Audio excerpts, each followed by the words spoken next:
so sorry about being a touch late. I actually logged on to, according to Christian, last week's live stream. So I'm looking at my chats and I'm like, there's no chats. No one's there. So anyways, we got fixed. So welcome everybody. Frank, aloha. I guess, Frank, are you coming to us from Hawaii? Marilyn, thank you for joining us this evening. If you visit a property, can you use your name? Can we use your name as our agent? Absolutely. And I imagine you're just talking about open houses, right? That's what it. And if you do, yeah, you can just say, hi, you know, we work with Ira Miller, and I'd say probably 90% of the agents out there know me anyways. Maybe the new ones don't, but yeah, absolutely. I would appreciate it if you did. So Rich A, there he is, one of our regulars, as well as Elizabeth. So thanks for joining this evening, and we have Pat and Jane. Thank you very much for joining us, you guys, because I really appreciate you being here every week, being loyal fans of the show. So that's awesome. I appreciate it. All right, let me kind of move my little notes out of the way. Before I even get started, I want to say hello to Andy and Donna. Andy never says anything in the chat room. At least I don't think he does. Maybe he's on some other pseudonym or whatever. But I will hear from him in my text messages. And then he likes to critique the show after the fact, maybe the next day or whatever, with text message. So that's fine, but I still wanted to acknowledge Andy and Donna, and hope Donna's doing well. She was a little bit under the weather there for a while, and so hope she's doing good. Anyways, all right, so Gary, welcome, and Tammy, welcome. Thank you for joining in with us tonight. And then Tom and Lauren are in the house, so I really appreciate you guys joining in. And then Ricky P, thank you so much. So listen, I'm thinking, looking over here at how many visitors we've had. Have we have 18 current and only 6? I mean, that They might have just not updated. Doesn't look good. Anyways, Andrea Martin. Hey Andrea, how you doing? Thanks for joining us tonight. And as well as Ron and Karen. So I appreciate y'all joining in with us. So what I want to do is, I think last week we forgot to do the marketing report, and I think the marketing report is so important about what's going on in the market, and so I don't want to get started too early with the marketing report, because I want to make sure that nobody really misses out on that. Missy Mo, thank you for joining.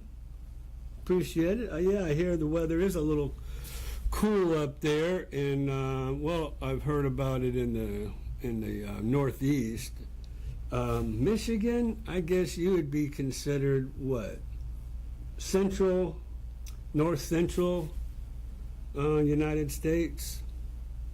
Seems like. So So fall started yesterday. Yesterday was the first day of fall, and I guess the cooler temperatures are coming. Meanwhile, we have a hurricane coming. And so right now we're kind of hoping that it turns to the left and not to the right. Because if it turns to the right, it's going to come over us, and we don't want that.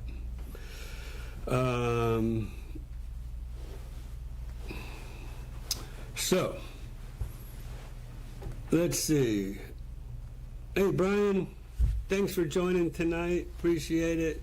And then Tom has a question, and I love everybody's questions, and that's really what this whole forum is about. So if you don't ask me stuff, then I gotta just kind of fill in the blanks. So, all right. So, would like to hear your thoughts on earnest money. Okay.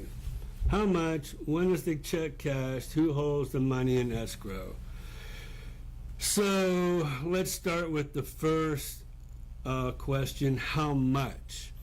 So that's kind of a moving target with how much for me. It kind of depends on a lot of factors. Number one, really how much is the home worth that we're making an offer on? How low of a offer did you make? Because when you make a low offer, I really feel like we need to compensate for that by making a larger EMD, escrow money deposit. That's kind of what they're called. So there's different situations. I kind of like to strategize. Somebody might tell you, oh, 3,000, between 3 and 5,000. And that's an easy short answer, but I think for somebody, like I said, there are situations where we need to try to make that money deposit work in our favor. So I might ask you for $25,000 for a deposit, and I just recently made an offer on a home for somebody and suggested $10,000. And as you all know, I've been doing this a long time, so I kind of had my finger on the pulse of really what's going on, and I felt like 10,000 was probably the better answer to the escrow money deposit for the EMD, the deposit up front. And they didn't want to go 10,000. They just wanted to go 5. So I'm not going to argue with you about it for sure. I mean, it's your money. It's your home, that you're making an offer on.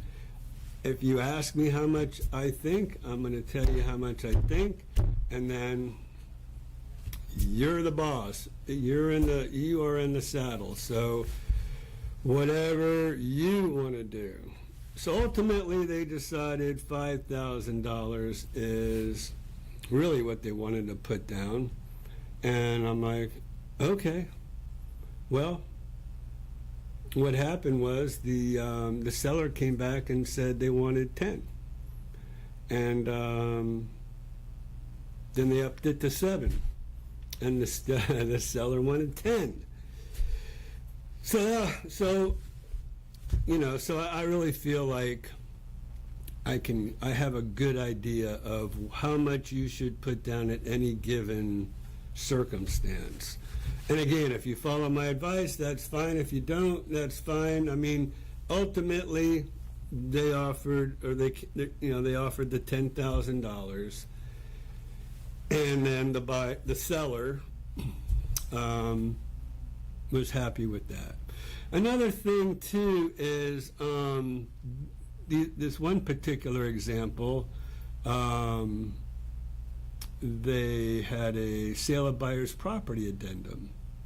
So they're asking the seller to wait until their property sells and closes before they close. And that's another reason why you should probably give a strong deposit to show you're serious. And so, like I said, there's different scenarios, and so I will help guide you to that. Now, who does the escrow money deposit go to? Well, it goes to a title company, and the seller is the one that I would say probably 95% of the time picks the title company. And when the seller picks the title company, they pay the title insurance for you, and they pay for the title search. So that's kind of why you usually want the seller to pay for no, to pick the title company. So how do we know? Well, you know me, I'm always going to show you by example. And how do we know where the escrow money deposit's going to? So what happens is when we're making an offer on a property, right? Let's kind of just pull Reston up here. When we make an offer on a property, down here at the bottom, we can see who the closing agent is, the seller's preferred closing agent. And this is Freedom Title and Escrow Company. And so what I would do is when I'm writing up a contract,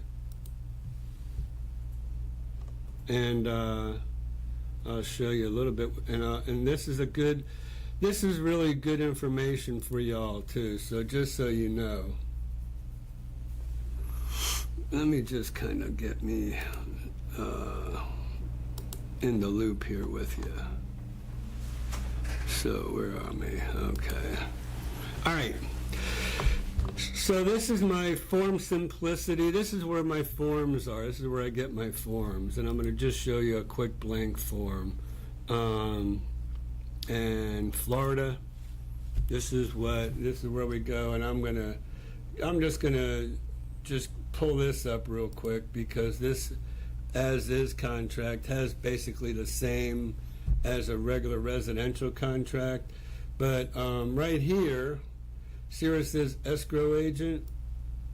Okay, so this is where all this information right here, all that where I showed you Freedom Title and Escrow Company, and then it had Tiffany's name, so I'd put Tiffany at Freedom Title. We'd put their address in there, their email. So you, the buyer, always has that information as to where your initial deposit, right up here, we go right in here. Now you know where your money is going. It's going right to the title company. And they'll accept a personal check. And let's see. They'll accept a personal check. And if you're not around, if you're not here locally, because I have sold a lot of homes, as you know, through videos, and they'll send you wiring instructions, and you just wire the money right into their escrow account, and they'll hold it there until we close.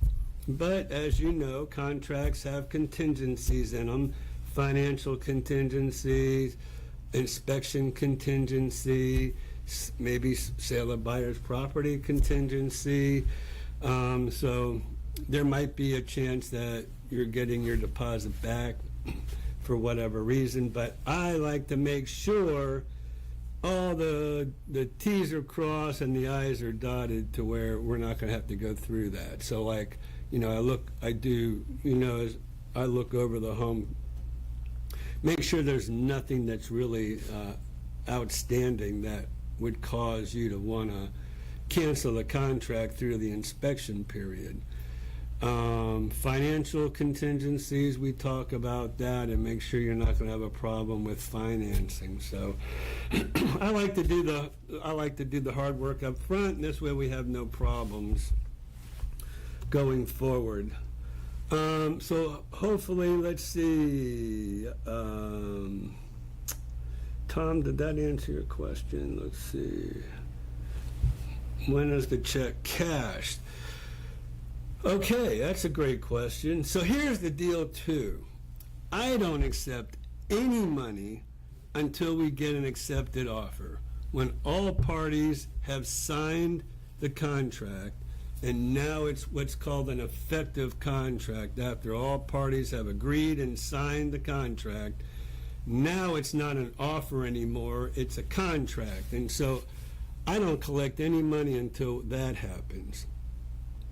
I don't even want you writing me a check and leaving it with me, because if you do, by real estate law, I have to give it right over to the title company. They're going to cash it right away, immediately. And then if something ever happened and you needed to get your deposit back, then it's a process, right? And that's a process we don't really have to want to deal with. So I make sure that we don't collect any money until we have an effective contract agreed upon by all parties. So there you go for that. And who holds the money? We talked about that. All right. Maybe the Mega Lab will turn up the power this week. Gary, I don't know where you're going with that, buddy. You know what he's talking about, Christian?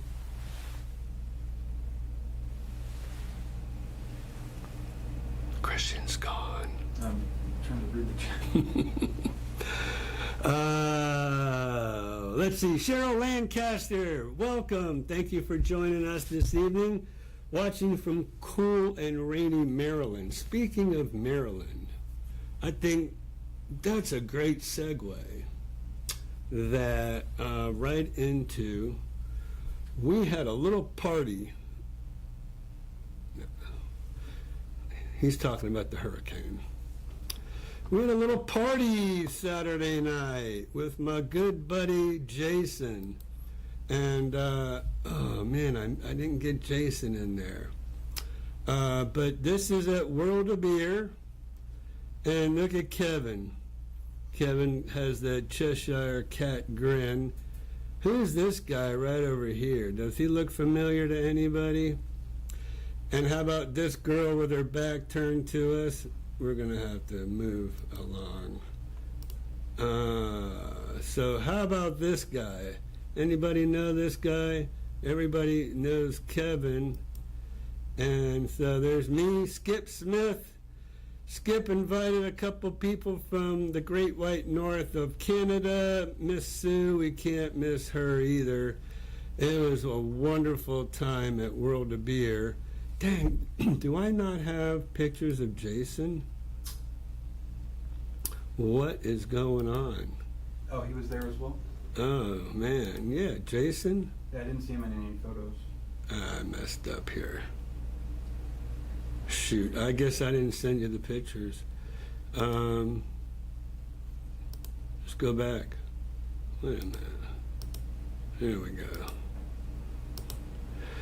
We might as well do the kids since we're in the picture part of the live. So, anyways, yeah, Jason is back over here playing. Dang, I wish I would have got a picture of him. I could have swore. Anyways, I have to look on my phone. I know we were all taking pictures with me, Jason, Skip. Oh,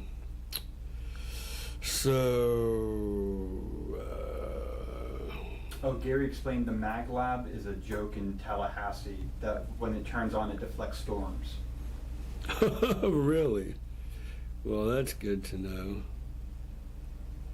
Oh, yeah, there is a guy photobombing our photos.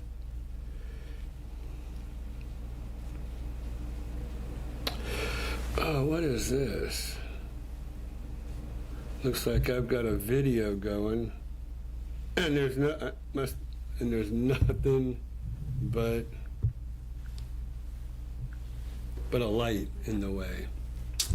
Anyways, let's go to the kids. Let's see. There is Noah getting big, and I forgot. Let me kind of come back to y'all. So I forgot to go ahead and put these pictures up last week, and now I don't think Kevin's joining us. We'll do it again once Kevin's here. We're going to run through. There's Gio Big Boy. There he is. There's Noah. And, whoa, who's that? That can't be Noah. That kid's too little. I guess it is. Look, he kind of matches the background over there. Juice box energy. Ooh, I got cake. Ah, that must be Noah's birthday. Cool. All right. I don't know what that is. There's Gio with his little brother. Look at Kevin. He's a nut. He went to the Kiss well, this was one of those concerts where this was at the Savannah Center.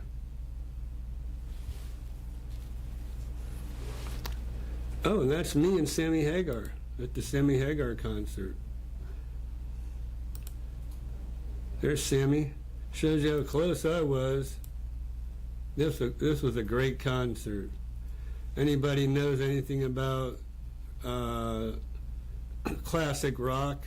This guy back here, this drummer, that's Jason Bonham.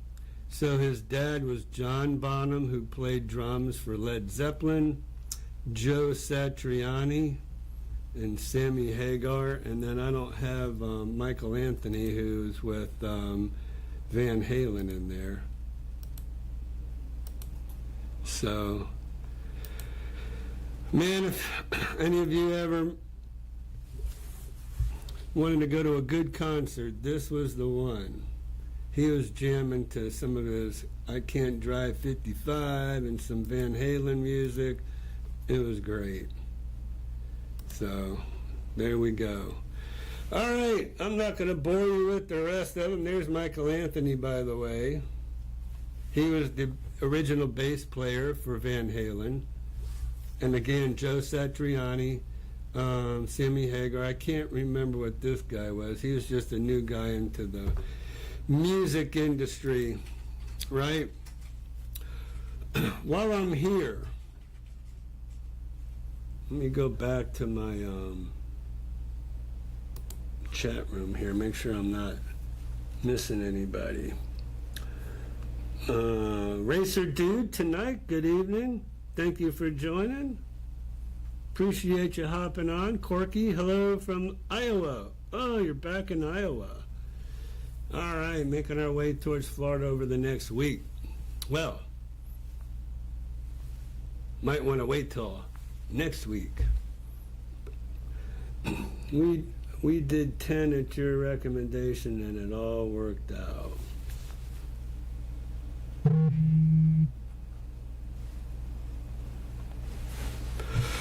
We did 10. Ron, 10. We did 10. Can you help me out there on that? Let's see. Oh, a percentage of escrow, I think, from the beginning. Oh, yeah. Yeah, they were happy, right?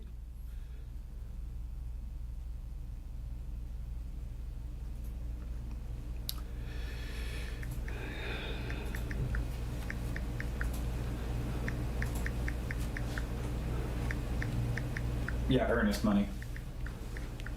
Says Ron.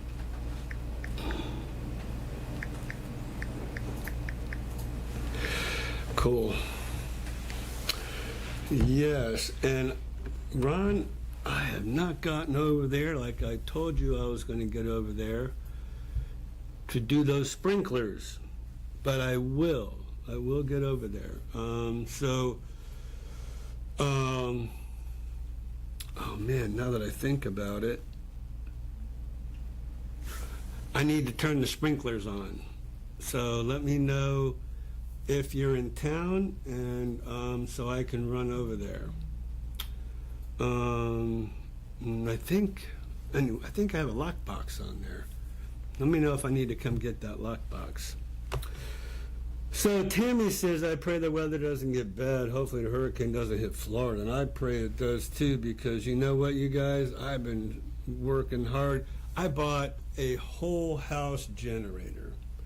One of those big Generac, because at the very beginning of the year, they said this was going to be a very bad hurricane season. So I went out, bought myself a Generac generator. And man, oh man, I mean, I can't believe all the hoops I had to jump through to get this thing permitted. So I thought all I had to do is call my electrician friend, and he would come over and he would just hook me up. But he's like, no, you got to go get a permit. And so, oh man. So now here I am facing the possibility of a hurricane and no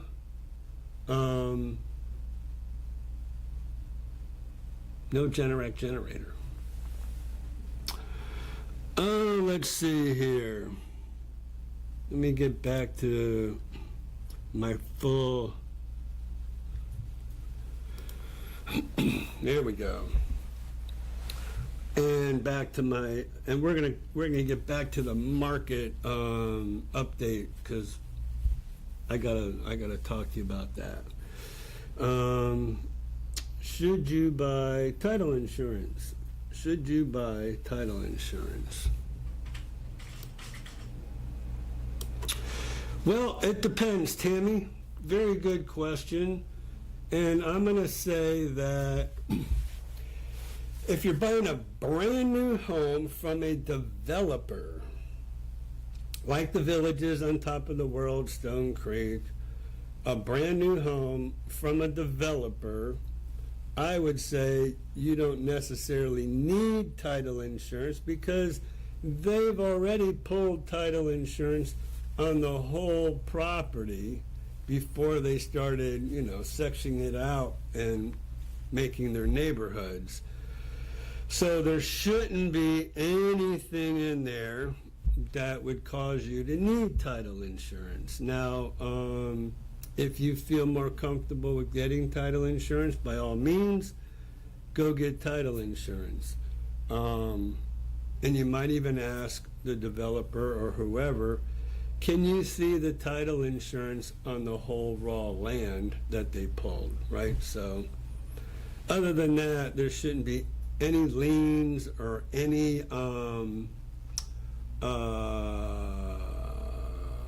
property issues like land encroachments or setback violations or anything like that. Shouldn't have any problem if it's a brand new home built by a reputable developer like the Villages or on top of the world or Stone Creek. Now, I had some people. So here's the thing: if you end up selling that property within 3 years and you did get title insurance, they're going to give you a big discount when you go to buy title insurance for your buyer, because all sellers typically, and that's the thing, about title insurance with one of these big developers as well, because traditionally and typically the seller pays for the title insurance.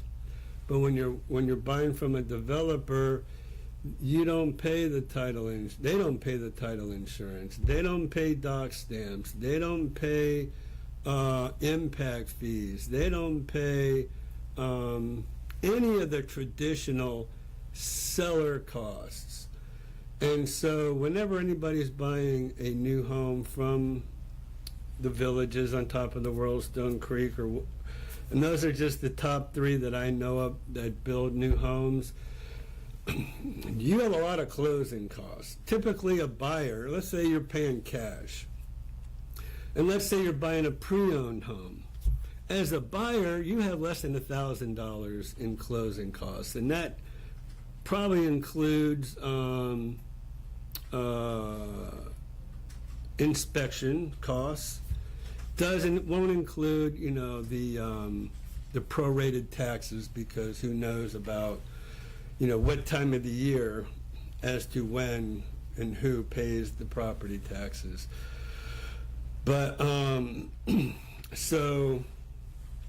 but like I said, typically the seller pays 90% of the closing costs for a cash situation.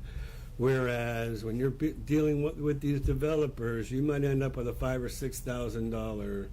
$6,000 closing costs on top of what you're paying for the home. So let the buyer beware there, okay? So Tammy, there you go. There's your answer.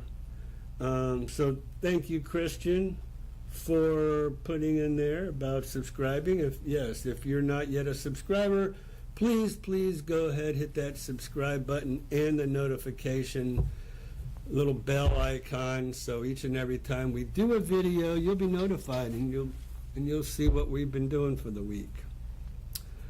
Okay, so Renee, how you doing?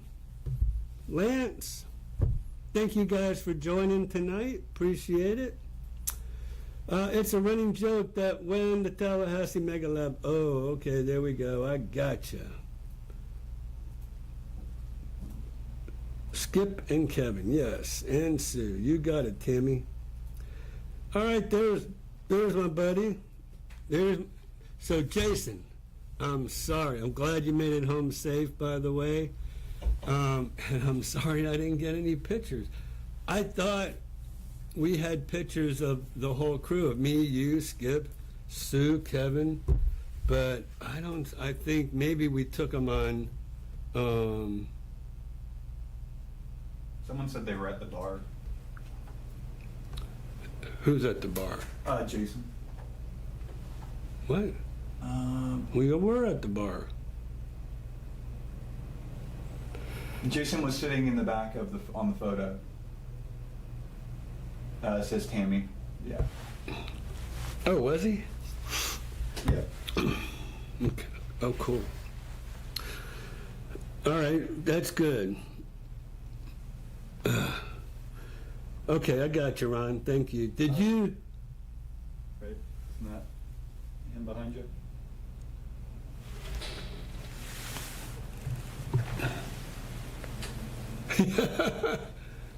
No. I don't, wait a minute. That dude's on the phone sitting at the bar. I don't think that's Jason. That might be. Somebody probably picked him out better than I do. Did you do any picking that night? No, I didn't. I didn't bring my guitar. I didn't even want to put myself up to all that.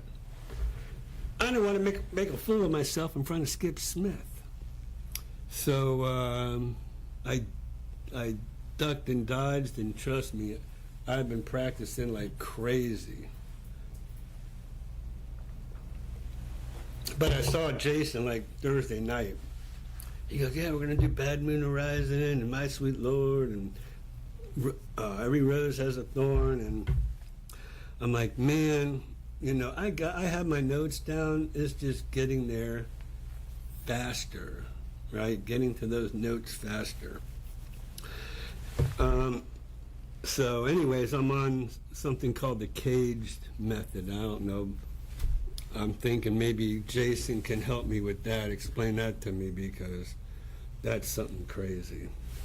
So no picking, but I promise Jason, next month when he comes, I will be up there.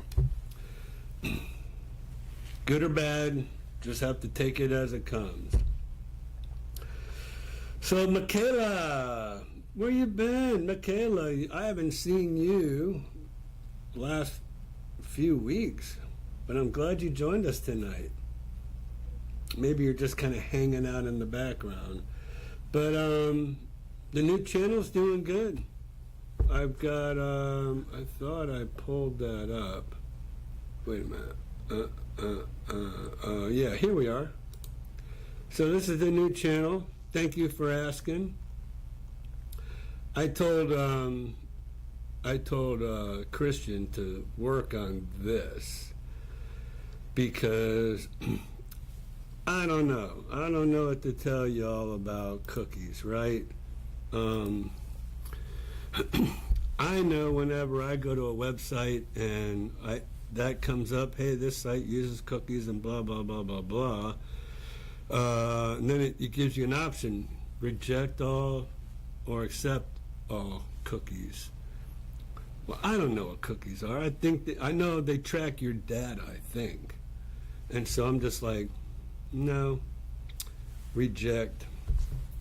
And it's never affected my search whenever I went to that website. So honestly, I don't really know if I'm doing anything right or wrong, but anyways, I want to give everybody the option.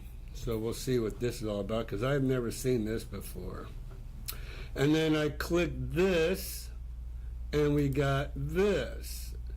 And I do want to say something to Christian. This logo in the middle of the website, really I think we need to make that bigger. Okay. Okay. And so here is, now we're up to 137 subscribers, 14 videos, and I believe, trying to think, I think I have another video this week. Wednesday, so probably Friday it would come out. Wednesday, okay. Is when we're filming, so. So we have another For Sale by Owner coming out on For Sale by Owners around the villages. So there you go. Make sure you check it. Make sure you subscribe and make sure you hit that bell icon. The link is in the chat. Oh, okay. Christian put the link in the chat. So thank you, Michaela. Thank you for bringing that up. I appreciate it. I was ready to go. Nice little segue into our new For Sale by Owner website. So I really like this because this is just for sale by owners. It gives them a place to put their properties, and there's no pressure. There's no pressure from all these real estate agents, you know. I mean, they get inundated with all these real estate agents. All I want to do is have them put their homes on this channel so we can make this very successful, okay? So a lot of you had already subscribed to this, so I want to thank you for that. I appreciate it. So yeah, let's go back to, let me think. All right, we'll go back here and back to the chat room. All right, so Jace, thank you. That was cool. Jason was sitting in the back on the photo. All right, can you explain the popcorn ceiling versus smooth? Why do people remove it? I would say people remove the popcorn. Well, one big thing, Cheryl, is when people don't switch out their AC filters like they should, and you look up and where the air comes out of the air vent in the ceiling, it gets all dirty. That popcorn kind of catches the dirt when the filter is no longer working. And you could try to get up there with a broom and kind of knock that down, and you're going to have a bunch of popcorn all over the place. So that was just an easy way back when, for drywallers, you know, to come through and not have to do a lot of prep work on the ceiling. They're just spraying popcorn right over their tape and nail holes, and it just goes away. So a lot of people like knockdown.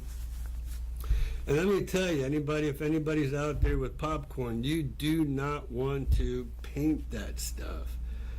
Because in the future, if you ever want to remove it, boy, you're not going to remove it if it's painted. But if it's not painted, like I've got some drywall people going over to a house I just sold, and we're removing the popcorn, and they just spray water on it, put a little scraper, goes down, more water, more scraping. So, and then they're going to spray knockdown on it. So that's one. Number two, I think people think that it dates the home, popcorn. And so you don't see popcorn today at all, anywhere. No one's using popcorn anymore. Everybody's just using the knockdown method. And you can paint, you have to paint, actually, that knockdown ceiling. So popcorn you didn't have to paint.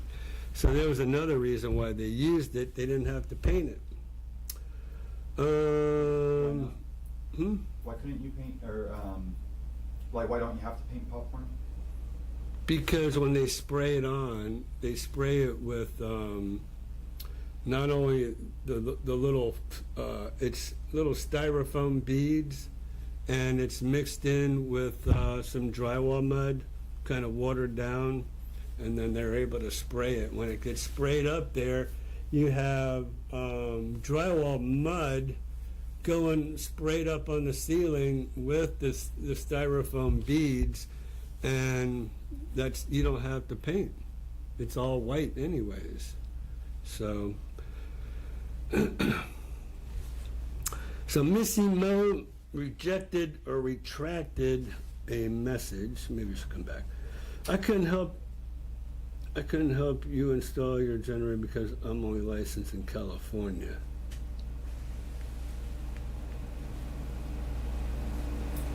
Well, okay.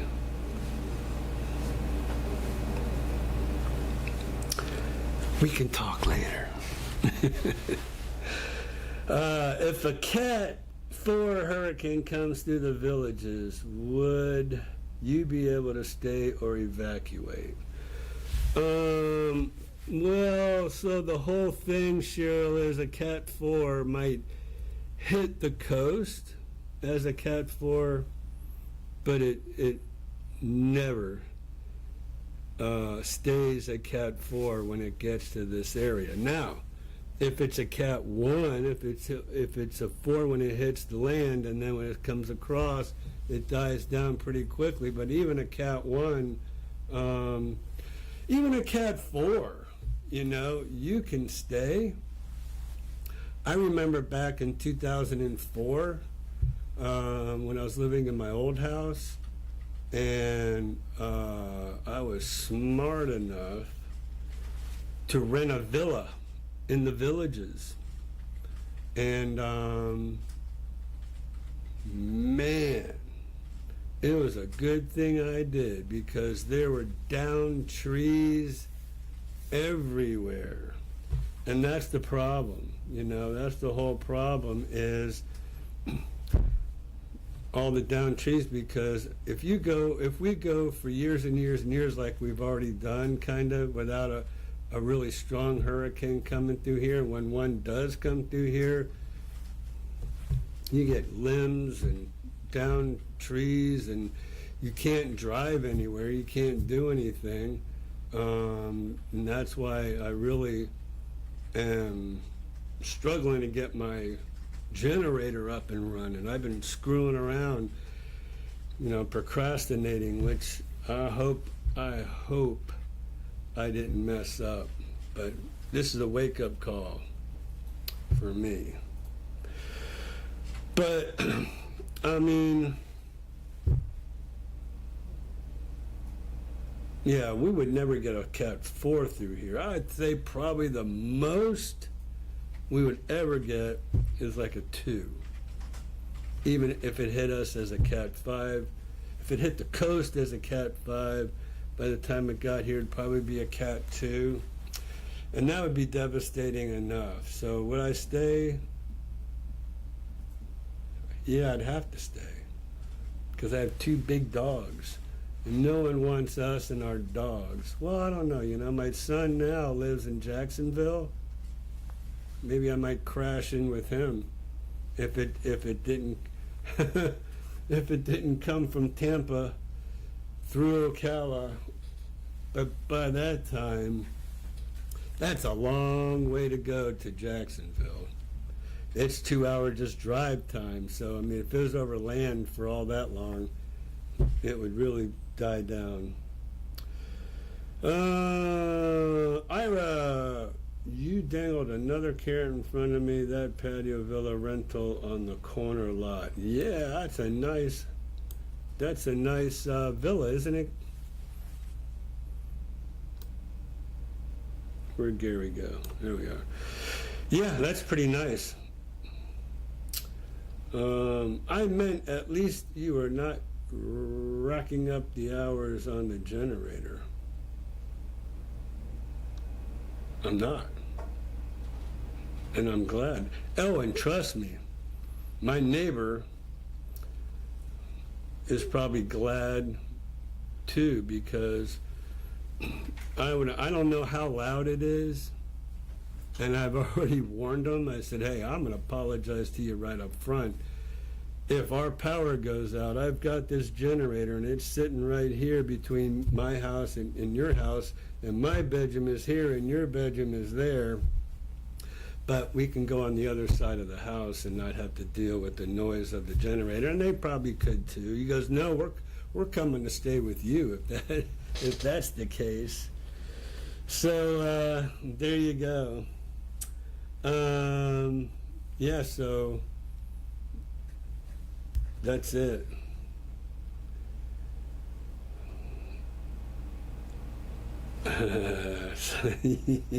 So Jason wants me to hit Bad Moon Rising. Chords are easy. It's just there's a lot of changing, a lot of quick changing. So if I practice on that, that's going to help me learn how to change chords quicker. So we're going to do it, Jace. We are going to do it. I promise. In October, I'll have a couple of. I was on my best behavior that night. Okay, because we had some people there that I didn't know that Skip brought. And anyways, I'm not supposed to wear my Skip Smith hat tonight when I showed those pictures.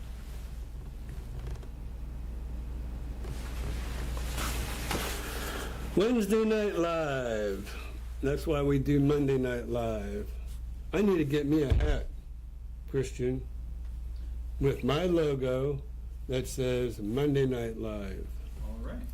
So Jamie Miller better be working on that. Jamie Miller's a little bit under the weather. She's probably not on with us tonight. Bless her heart. Tooth problems. And that's never good. All right, so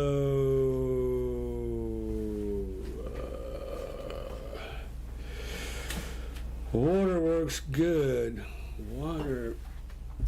Water works good if it's not painted. Yeah, that's what you were saying for the popcorn ceilings. That they thinned it out? Well, that you spray water on it and you. Oh! Well, yeah, okay, thank you. Hello. Wait a minute, let me get another drink of this. We're brought to you by Celsius Pink Peach Wave tonight. I should reach out to them, see if they want to sponsor us here. That's what we need, a Celsius hat. Yeah, thanks, Ghost Rider. Thank you. I'm just kind of spacing out here.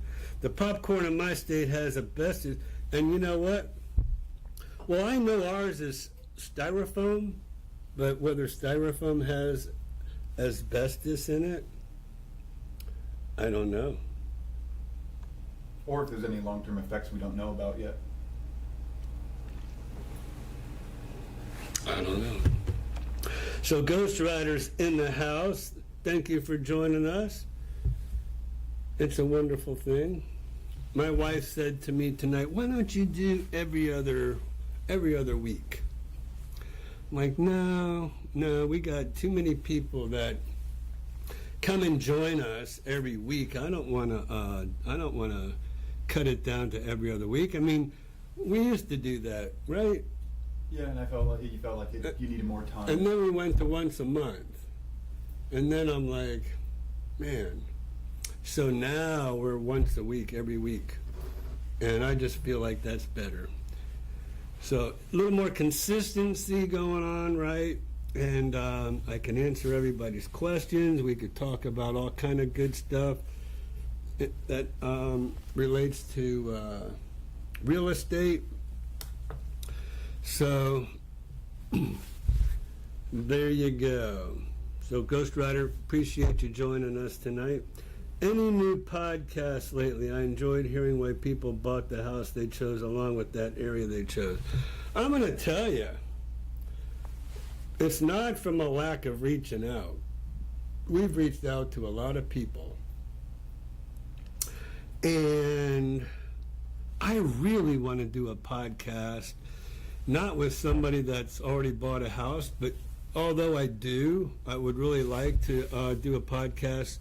I love doing podcasts with people, and they talk about all different, whether they bought new, whatever their experience was. But I really want to talk to somebody who is on a lifestyle program here in the villages, and then have them come in and talk to us about how they feel and what their experience is. But we reach out to people all the time, and anybody that can hear me now and if you're going to come in, let us know. We don't want to put you on the spot because But I put our phone number and email, so if they want to message us. Yeah. But I get it. There's very few people who want to be in front of a camera and feels like they're comfortable in front of the camera. So I get it. And it took me a long time to get comfortable in front of the camera. I remember I did some TV ads. And with those TV ads, I would have my hands down here, and I was talking, and I was scared to death, and I was just hoping I could remember what I was wanting to say for a 30-second commercial. That was crazy enough. You know what? We've got that on our YouTube channel. Yeah, I think it's under a playlist called Old Commercials. You want to see one of those? Hold up. Be right back. So, I'll go here. I'll go to my YouTube channel. And you're going to get a kick out of this. Playlists. Yeah. You guys, if you haven't gone here, and by the way, if you haven't watched my,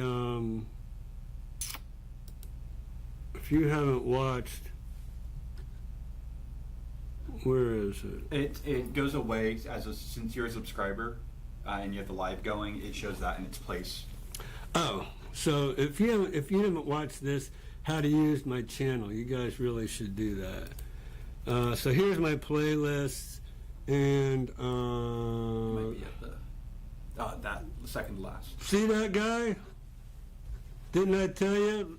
Look at the clenched hands. That's pretty crazy, right? Let's watch one. You want to watch it? Hi folks, I'm Ira Miller with ERA Conquers Our Realtors. Whether you're buying or selling a home and looking for extreme customer service, or you'd like to maximize your listing, please call me or visit my website at homesaroundthevillages.com to see my listings. Like this 3-bedroom mini farm with mother-in-law suite on over 2 acres, or the 6-bedroom, 5-bath estate with a barn on 9.6 acres, both just outside the villages. So call me, Ira Miller, and maximize your listing today. Oh, that's painful. That's enough of that. That's enough of that. So, I don't know if you could even hear what I was saying, but, just the way that guy looked, that was pretty crazy, right? So that's the deal with the podcast, Peter.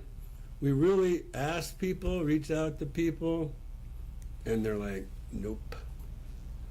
They're not comfortable. So there you go. There's what Christian had to say. Peter, we were looking for guests and anybody else. I can do one on why we chose. Oh, so there you go. Corky says he'll do one. All right, cool. We're going to call you up and we'll set it up. That'll be great. We'd love it. That would be awesome. I really appreciate you offering that. Yeah, on his experience and on top of the world, you guys will love that podcast. Are there any rules that you can't cut down existing trees around your new house? I don't want trees near my house because of them falling on the house. Yes, there are rules, and you cannot just cut down any trees that you want. So if you do, and a neighbor complains, that's when you get in trouble and they make you replace it. So if you have a sick tree, you have to get an arborist to come in there and write a report and present it to the Architectural Review Committee for the villages. And I'm talking specifically in the villages. And yeah, so they're pretty strict about those trees. Kevin, man, Kevin, dude, you missed our photos tonight. We already did. Oh, there's a Sammy Hagar. Let me go back. I was showing everybody Sammy. There you go, Jason. That's you, buddy. That guy's 73 years old or something like that. There's Kevin. We showed the kids, Kevin. Don't know what that's all about. That's a great picture. There's Mr. Cool. Giovanni. There he is. The man, the myth, the legend. There we are. So I showed these pictures. Kevin looks really upset there.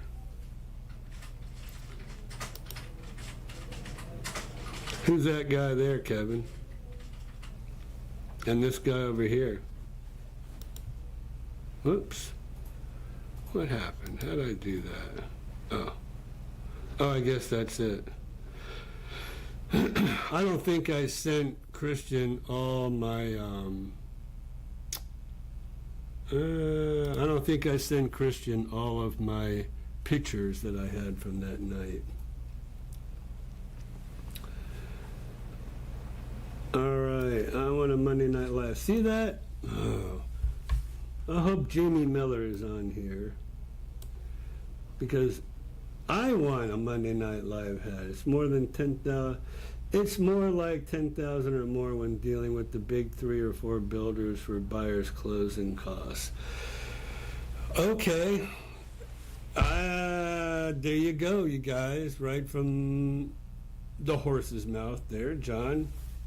So let me see. Hold on. Let me get back into action here. Yeah, 10 grand. And so it's sewer and water connection fees, impact fees, documentary stamps. What else do they have over there? Shoot. I don't know, but those are some big costs. Been doing a lot of 16-hour days. Ooh, finally worked a regular 8-hour shift, so I'm home having a cold one. You go. And watching my, oh man, that's awesome. I appreciate that. When I get out of here, I'll probably join you and have a cold one. It won't be one of these. Sorry, I just got here. Curb Appeal. Curb Appeal. That's a new name.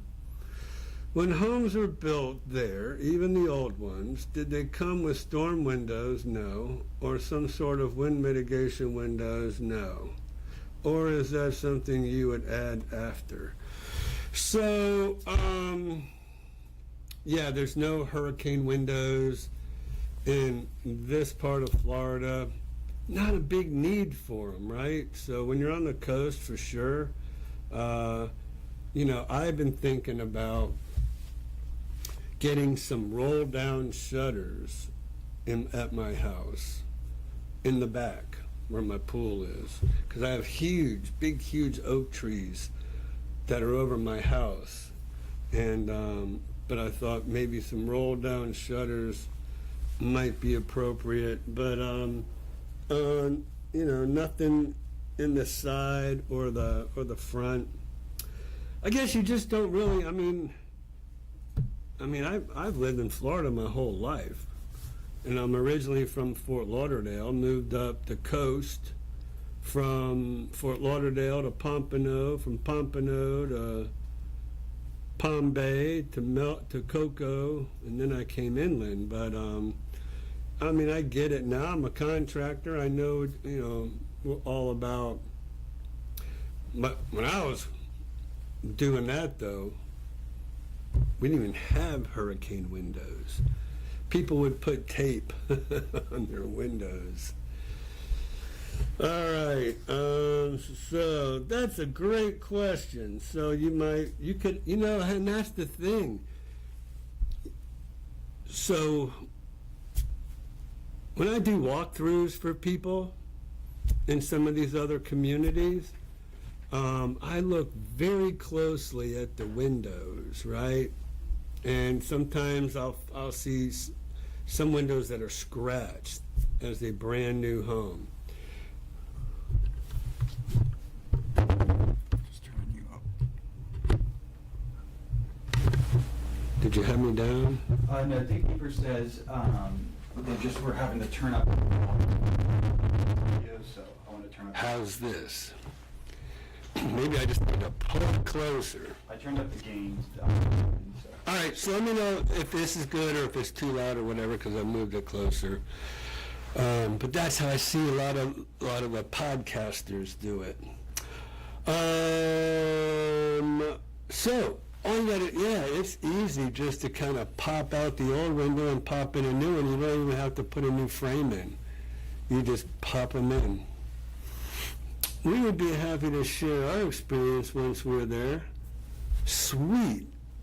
Thank you very much, Renee, Lance. I appreciate the offer, because we really do want to get our podcasts up in a lot more than what's on there. So thank you for that offer. I appreciate it so much. Because like I said, I have Blakely calling. Kristen, do you call? Do I call? Or does Blakely call? She calls.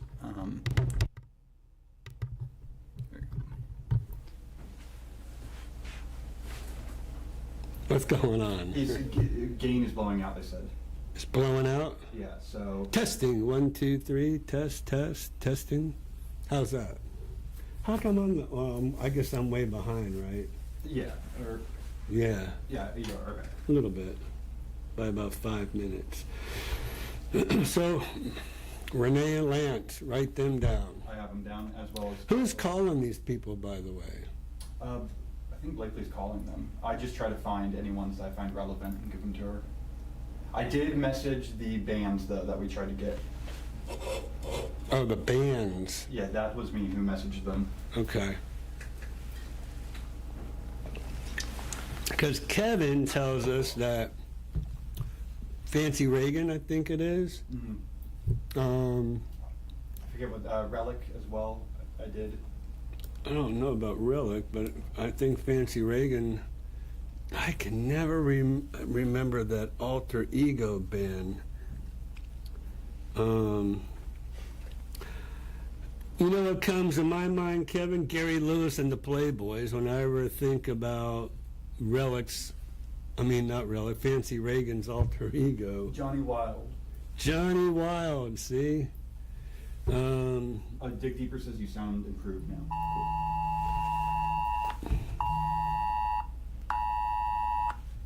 Amber alert. Wow. Gotta stop there. Kidnapped child in Escambia County. Tell Dig Deeper sorry, but that might have blown his ears out. Yeah. Sorry, Dig Deeper. That was not planned. All right, so yeah, Cheryl said sound is noisy. Gain is blowing out. Hey, I like that. Dig Deeper really, well, Dig Deeper TV, so he really knows what's going on. So I'm just going to try to keep this right in front of me, and hopefully that is good. And Cheryl said, we're good. And Dig Deeper says, improved.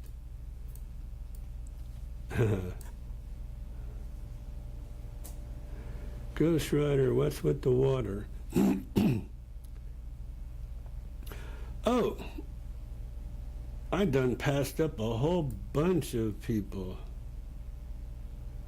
A whole bunch of people. What? What happened? Are you missing any, or? I passed up a bunch. All right, so I've been doing a lot of, okay, so I'm up to speed there. And then Renee, thank you very much. My lifestyle visit to the villages was over a year ago. At Curb Appeal, I'm pretty sure it's something you have to add afterwards. Yeah, because it's just not all that much needed. It's nice to have, for sure. I mean, I think I would like to have that, but I would imagine it's pretty expensive. I would imagine it'd have to be pretty expensive. So, Michaela, Ira and his team made being a podcast guest was pretty easy. So, Michaela, on my chat here, she was one of our guests. So, Michaela, you outed yourself, girlfriend, so now everybody's going to go to the podcast to see Michaela. So I'm glad you said that, though. I wasn't going to until you said something. So that's cool. I appreciate it. All right, thanks, Ghost Rider. I'll be looking around next year in the North Older section. I'm wondering how many people have already installed those. Not many. And I'm going to tell you, because of the cost, and I would say most people who move to the villages are pretty cost conscious. So I honestly, let's see, I'm thinking, how many people do I know that changed to hurricane proof windows or shatter resistant? None. Now my buddy Javier, when he does his home flips, he will always put in hurricane windows. Always. And so whenever he goes and flips these homes, that's pretty awesome that he would spend the extra money to do that. But as far as anybody just voluntarily doing it, I don't see anybody. So as you may or may not know, Curb Appeal, that is my favorite area up north as well. You could form a diamond. Yeah, that was pretty good. Told you. Fun to see your old commercial. That, I know. I mean, it is what it is, right? That commercial, oh man, you know what? That commercial, how old was that thing? Let me see something. It should say how old that was. Let's see. How old?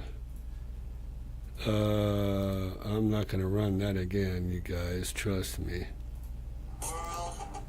Oops. Oh, come on.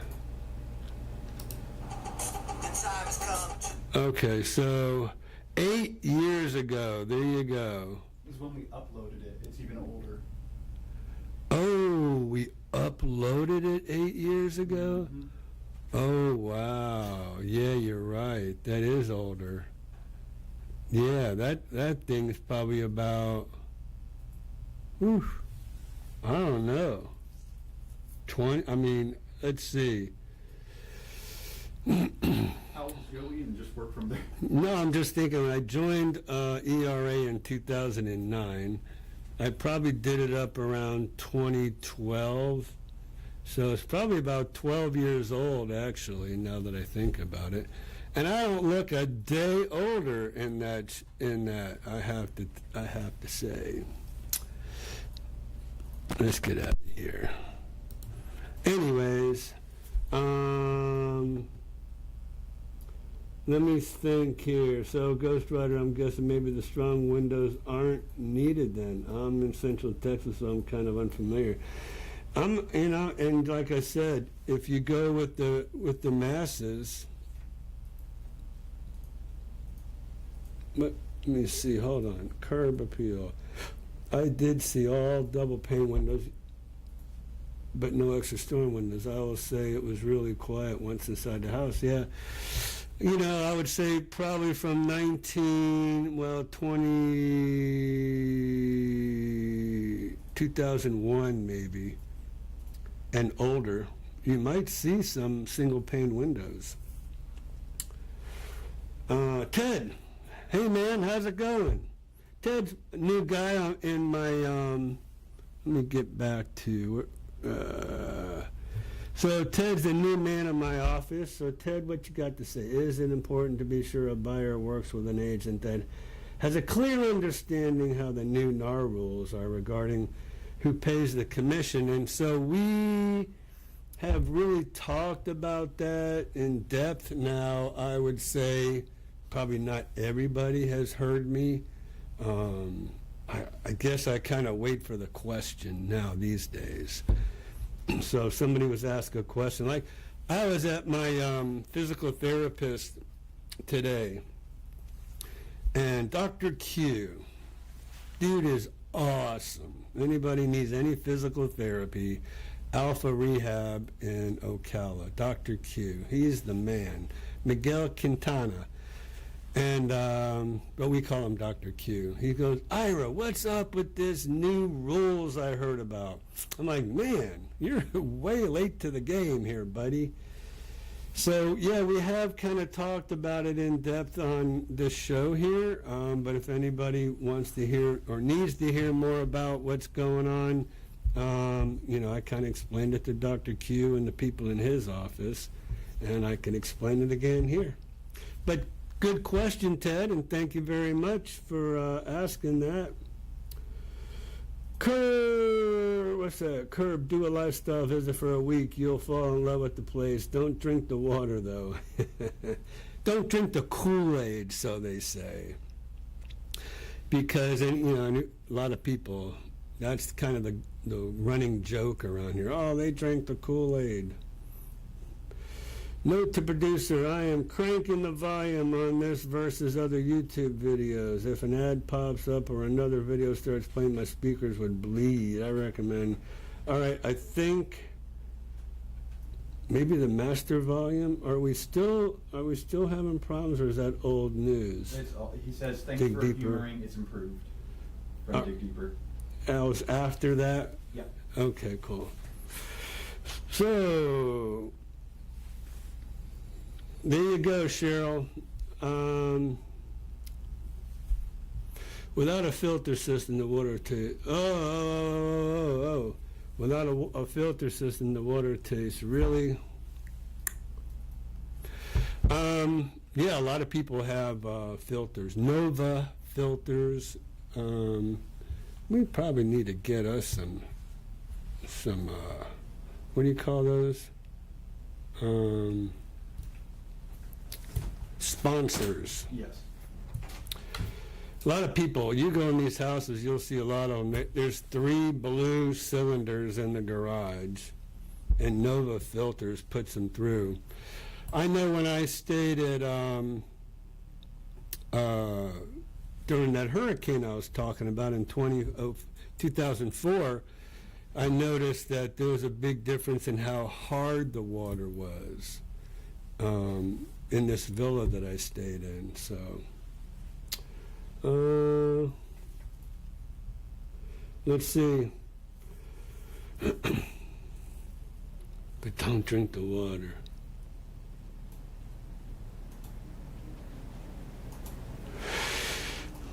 So I don't know, you guys. I mean, I might be used to it. First of all, I don't even drink now that I think about it. I've stopped drinking tap water a long time ago. When I got prostate cancer 15 years ago, that's when I stopped drinking tap water, and I only use purified water. Anyways. So I couldn't tell you about the water here because I just don't drink tap water.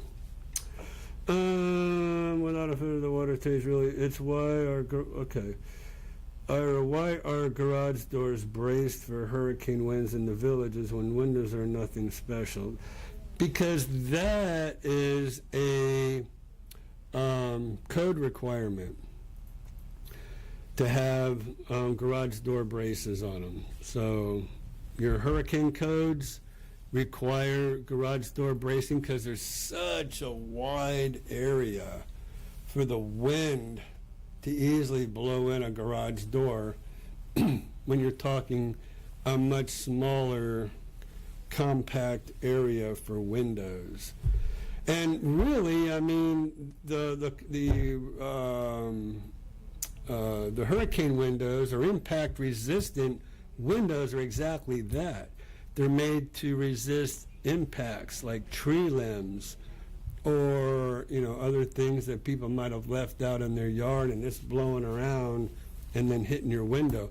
But it's not necessarily made for the wind to push in. It's only made for impacts.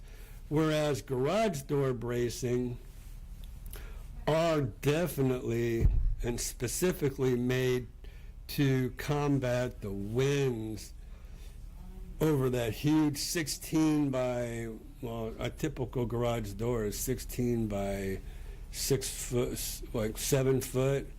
So that's a large area for winds to be pushing against. So they require those ribs. And the closer to the ocean you get, the bigger those garage door ribs get. So, and that's just code. So, so there you go. I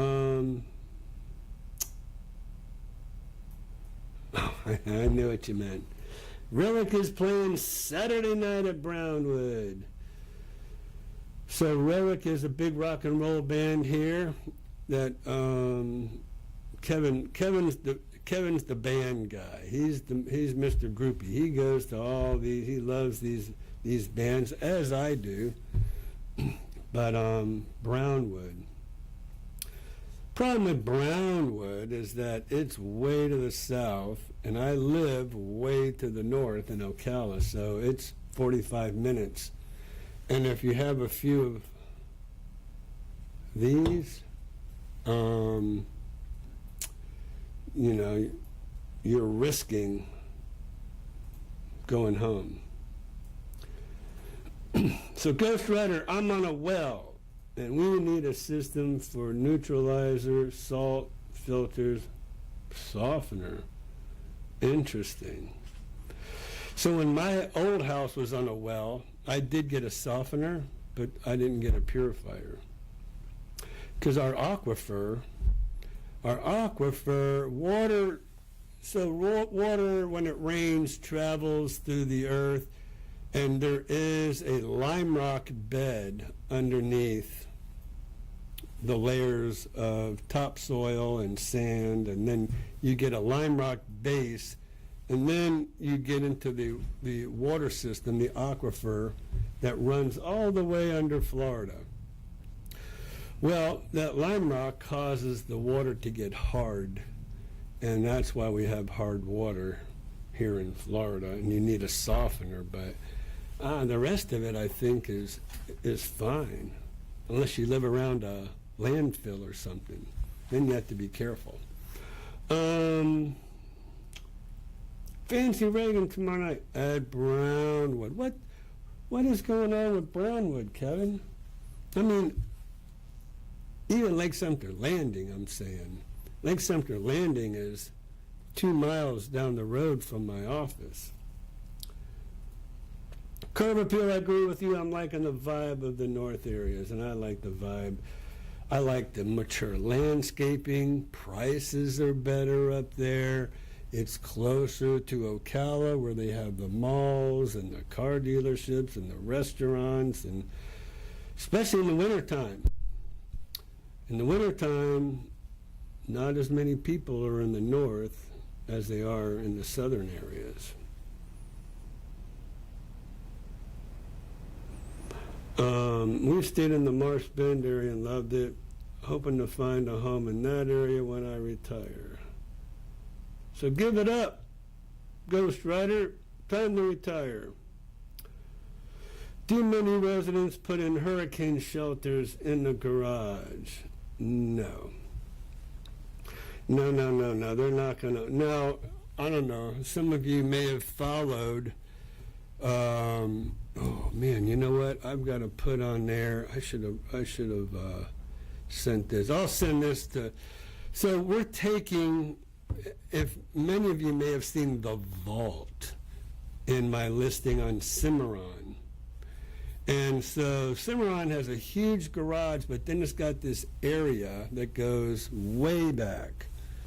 And you could store all 2 or 3 golf carts in there or whatever you want. Well, somebody built a vault. This baby, I don't even know if I have, I think I took pictures. I might just show you how thick. This thing, a bomb couldn't.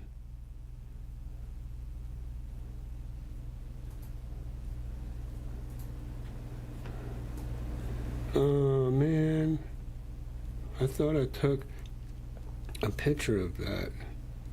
Wow. I could have swore something's going on with my pictures, Kevin. So,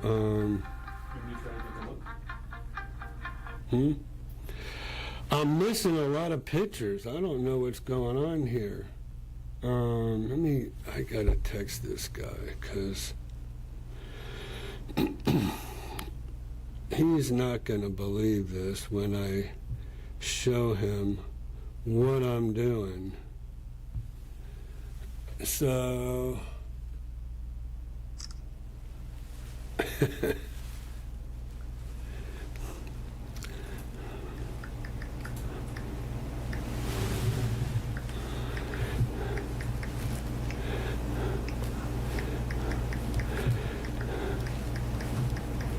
Your first group photo with the audience.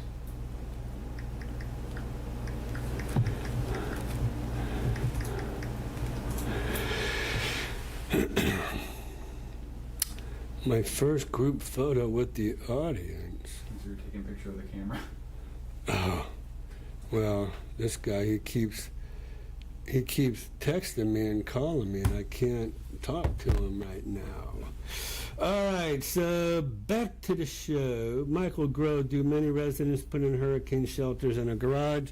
So no, I was telling you about the vault, but that vault, I don't know, maybe the guy did. It had a huge vault door on it. I'll have to, let's see, because I just, for some reason, I'm missing. Here, let me show you. Well, this is just, we just took the door off of this one. That is a vault.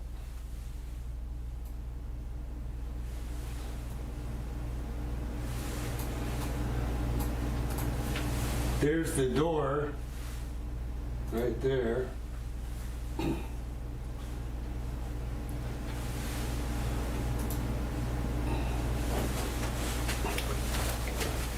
So all that's in the garage, But this guy, I think, was one of those end of timer people, ready for a revolution, and he had a safe inside the vault. I mean, there's the safe that was inside the vault itself. So he had a bunch of ammo and guns and all kind of stuff. He wasn't taking any chances. So let's see here. So no, because the garages, they need as much space as they can for their golf carts, and there's no basements here in Florida. So the thing is, people need as much space as they can inside their garages. So you don't see that very rarely. There's one of the rarest ones, and I've been here almost going on 25 years, and so that's the first one I've seen. Brownwood is getting all the great bands. Yeah, it looks that way. Either that or Kevin's just wanting to go to Brownwood. Then I should get a home in the North area. If you want the best price for a home, it's up north. Kevin's going to give me some pickleball lessons. He's going to give you a lesson, all right. He's going to give you a whooping. Jason, apparently we're almost neighbors. I heard he's pretty good. Yeah, well, one day I'm going to find out, because Kevin's playing over at Oxford Oaks. No, not Oxford Oaks. What's the name of Oxford Downs? It's a poker place, but they have pickleball courts. So Kevin's, I think he went over there. I thought, that's right.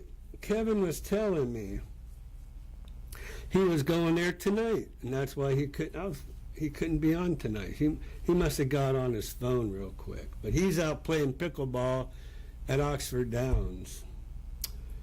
So we'll see. I'm gonna meet up with him one day, and we'll see how good he really is. That garage vault was really cool. Yeah, I mean it was, but that's why I left it. But the people who are buying it want to turn that into an office, so it had to go. And it's expensive removing this thing. Now that's what? No, that's. Okay. Oh, now that NARS is in place, are you finding that most sellers are still paying? Yeah. Yes, absolutely. It's kind of business as usual. I don't really see, and if you think about it as a buyer, and you have the option of somebody else paying your realtor's fees for you instead of you doing it, yeah, you're gonna. I think most people are gonna look for a seller who's still willing to pay, and 95% of them that I've seen are still willing to pay the buyer broker commission. So it's it really hasn't changed anything, and it's just, I don't know. I got to tell you, with this piece of paper they're making us, actually it's 3 pages. It's called an exclusive buyer broker agreement. I just think it's crazy. And if you don't get it signed, they're going to fine me $500. So I'm getting it signed. But buyer's agents write in how much the buyer's going to have to pay if the seller doesn't pay it. And so I put a big fat 0 in there. So if you're a buyer working with me, I'm going to put 0 where it says if the seller doesn't pay the buyer broker commission, then the buyer agrees that they're going to pay this their buyer's broker's commission of whatever it is. And I'm like, No. 0. That's how I do it.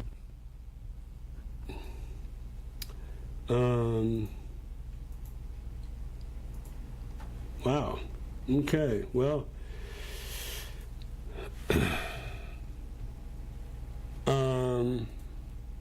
Christian, throw up what we got going on tonight. Okay. So let's see, Bruce, that's a good question. And it's really, it's the National Association of Realtors. That's what NAR is, and that's the one who's doing that. But it seems to be policed by the MLS, because the MLS is the one. I don't have that paper in front of me, but the MLS seems to be the one that's saying we're going to fine you if you don't get this exclusive buyer broker agreement signed. So, I mean, I guess they're working in conjunction with each other. So, yeah, I like that safe room.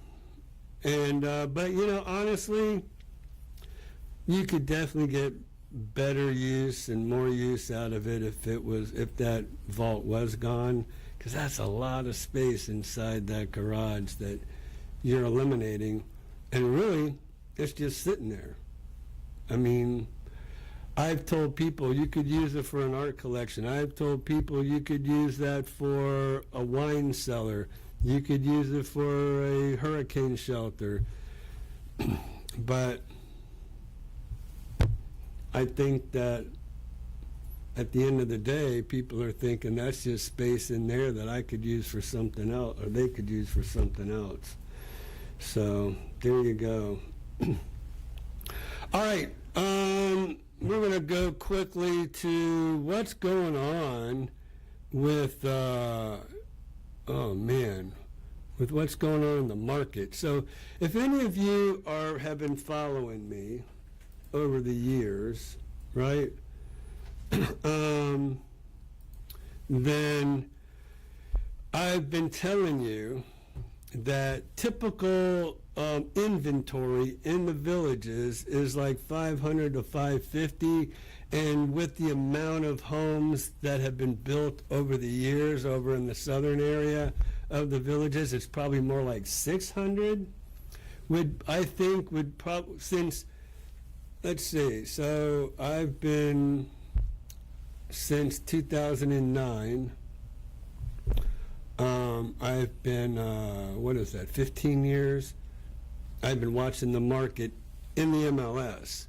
Before that, I worked for the villages from 2000 to 2009, left in 2009, went to work, for ERA Grizzard Real Estate, and went into the MLS world.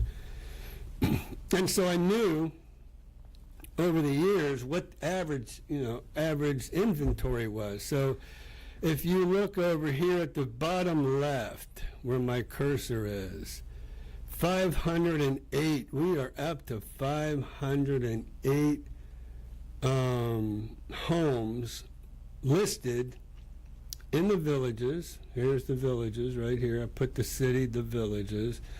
508 homes. We've cracked the 500 mark, and it's still going up. So there you go. I mean, that right there can tell you what the market's doing. It's still a buyer's market because of how slow sales are. And if we go, let's go here. What sold in the last 30 days? Oops. 115 homes. So, I mean, that's really not too bad if you think about it. 115 homes in the last 30 days have closed, right? Let's see what's gone pending. And anything pending typically closes. We're going to take out that. And in the last 30 days, 115 homes. So there you go. Hey, that's pretty good. I've kind of never seen that. 115 homes in the last 30 days closed. and sold, which means closed. There you go, 230. So 115 and 115. Now, if I only could figure out, and I say this all the time, and then I keep forgetting, but I'd like to go back and see, like, maybe from 180 days back to what, 120? Does that work? Oops, let me get out of here. So 6 months, let me see, that would be 150, 30 days.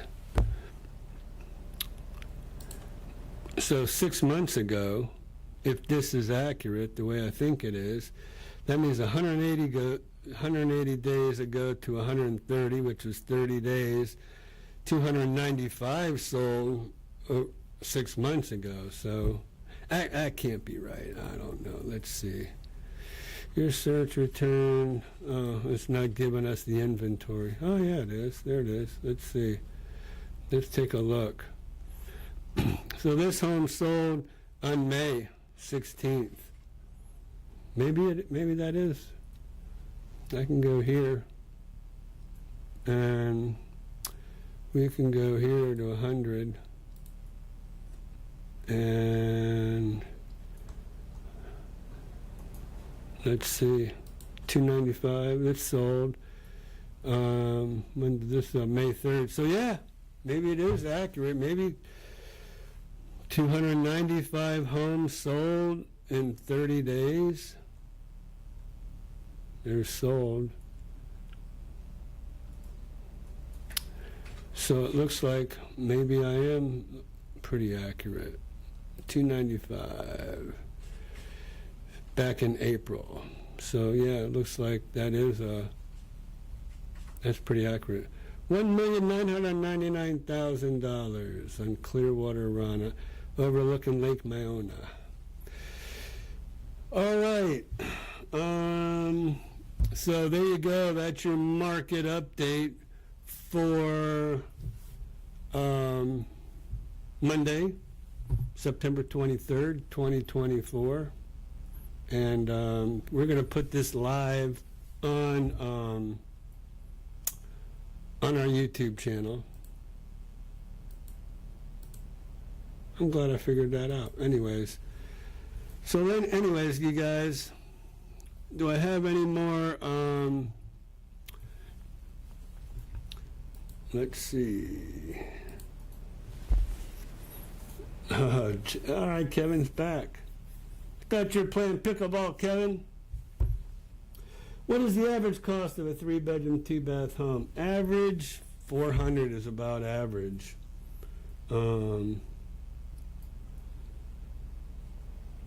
right, cool. Ghost Rider's coming back in June.